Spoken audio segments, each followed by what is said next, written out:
Okay, good morning mga kaibigan, mga kalitos. Saturday ngayon, as usual, nandito tayo sa ating Litos Garden Terraces in town.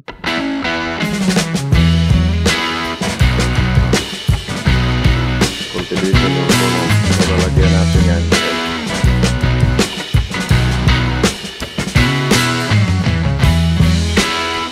Medyo malambot ang puno.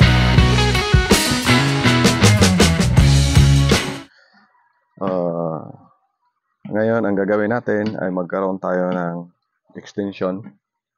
Dagdag tayo ng pipes. At saka itong, kung makikita nyo yung mga tanim natin, yung mga nakarang mga araw ay nagliligi dahil sa sobrang ulan. So, alalayan natin. Lagyan natin ng dagdag na rice hull.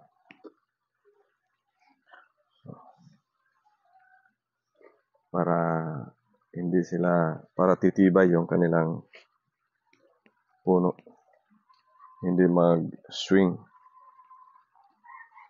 Yan.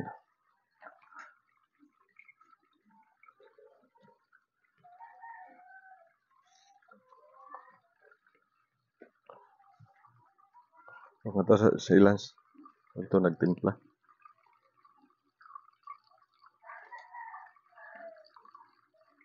Sa ilans ito nagtimpla. Pwede po ito aking channel.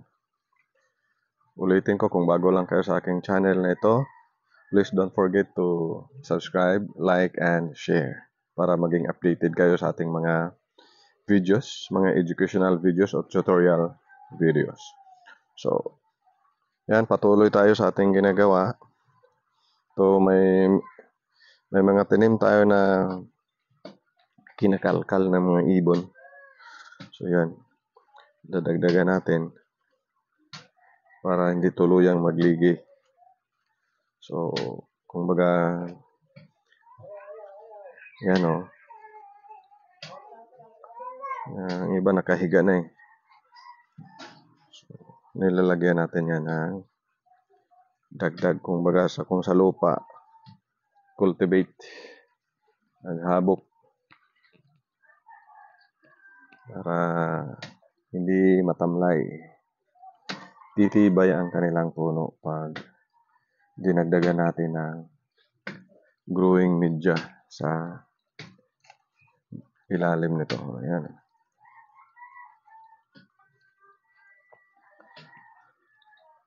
Sige, puntahan muna yung nagtimpla.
So, tulad nito,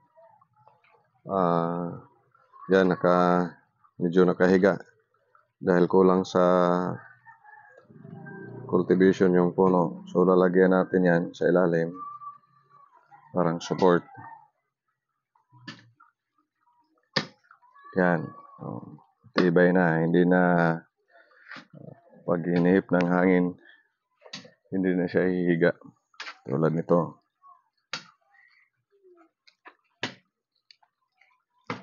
Yan. So, by line yung gagawin natin.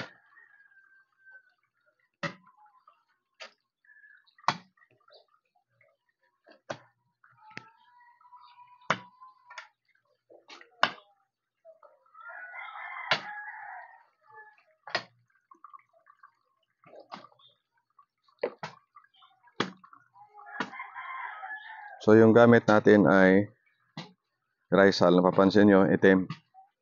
Kasi carbonized rice hull po ito.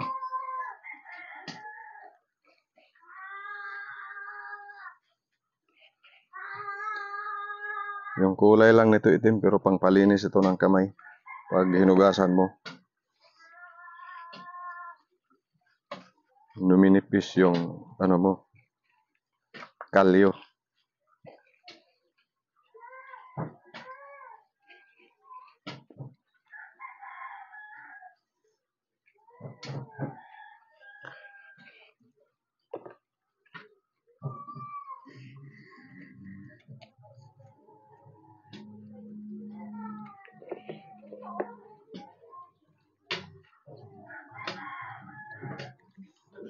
Patay.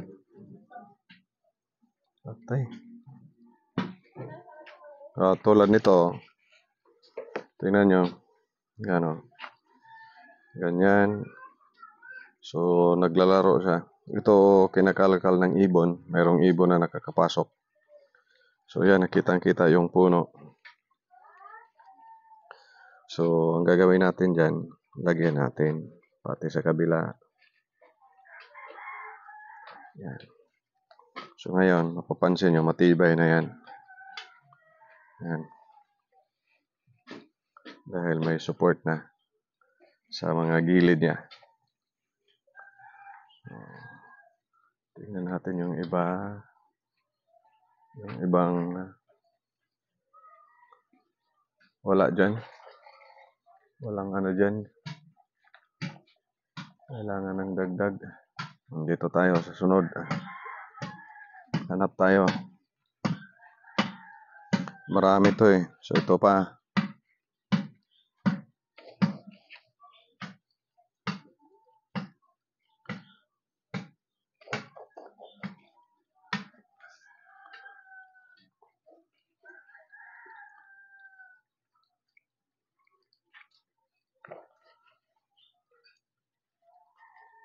So ito mga kaibigan, 2 weeks na to.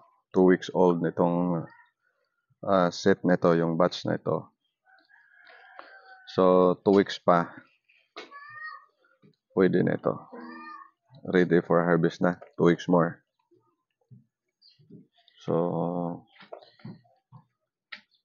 itong mga ganitong garden maintenance ay ginagawa lang natin ito tuwing weekends o holidays kasi enough yung oras natin. Pero pag weekdays, ano lang, kunti lang yung oras.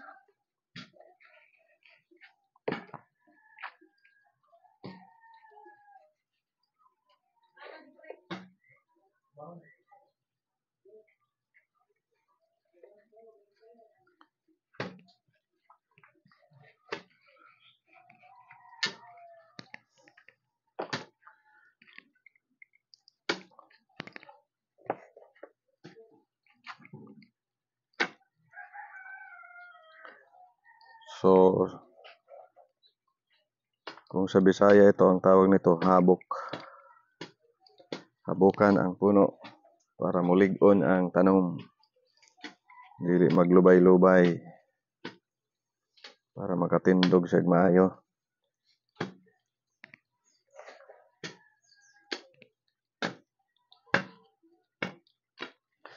Kasi pag hindi mo yan ginawa, walang cultivation na mangyari.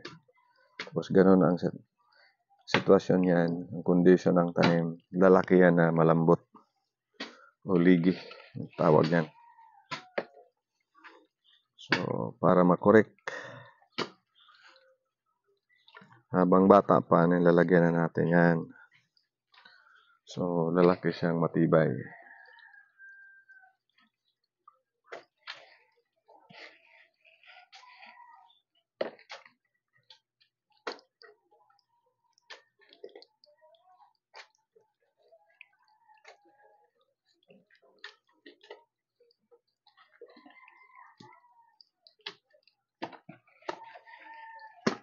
Saan naman na alam?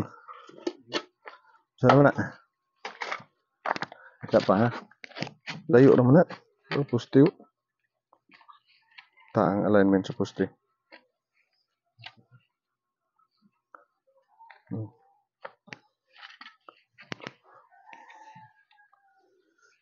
So, di apa? Wala dati. Parang medyo, kuan ba? Mga luyat, mga naghirig. Okay na. Yan o. Kailangan siya ng support para titibay ang kanyang puno. Hindi gagalaw-galaw pag humahangin. So, kailangan siya ng support dyan.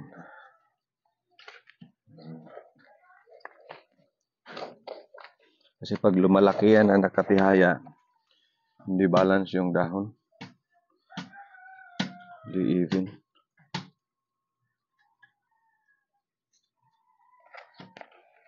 Ito.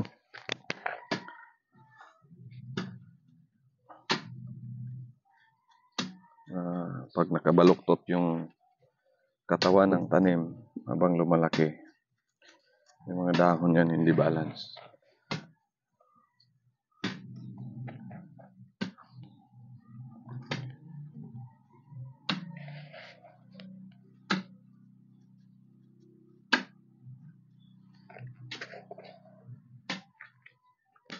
Diba? Ito. Yan. Walang puwersa. Yan o. Gumaganan. Punta dito. So, babagal ang tubo niyan. So, ang gagawin natin, para hindi siya gagalaw ng lift.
Ito pa, dalawa. Ayan, nasusunog, oh. Ito mga kaibigan, kung makikita nyo, sunog yung dahon. Kasi yung panahon kahapon, sobrang init. Siyempre, nag-iinit itong pipe. So, nakasandal siya dyan sa pipe. So, nasusunog. Lalo pag hindi naka-misting, susunog dahil sa init ng pipe.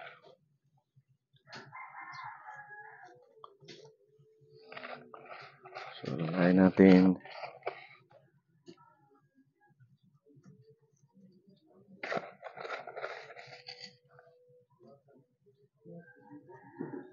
Yan, tibay-tibay na yan.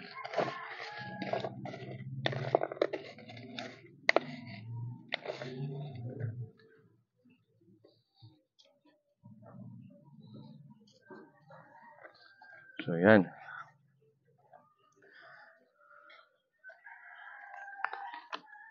So, yan mga kaibigan. Ang ginagawa nating adding of rice hull, carbonized rice hull sa ating mga tanim na medyo malambot ang puno, hindi matibay. So, pinapatibay natin sa pamagitan ng pagdagdag ng rice hull dito sa puno. Okay? So, ito yung susunod. So, mayroon din kaming mga itinanim doon, bago. So, yan. At ito naman, dagdagan namin ito. So, bawat hilira na ganyan ay 220 yan, 222. Ito 222 din. Next, 222. So, mayroon kaming idagdag.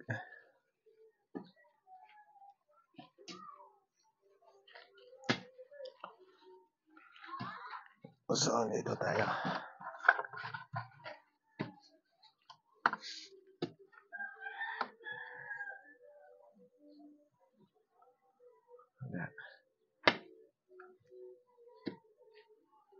Okay. So, updates tayo sa ating bagong punla.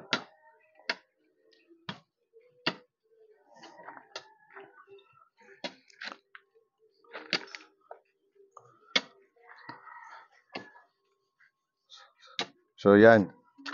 Ito, 4 days na ito, palitan na namin ito ng tubig ngayon.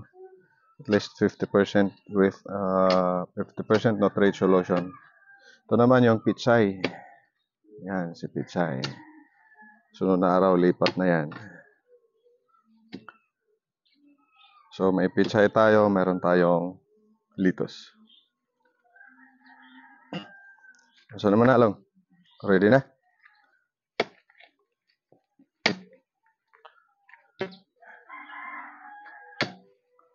So, dito tayo, background sa kalamansi.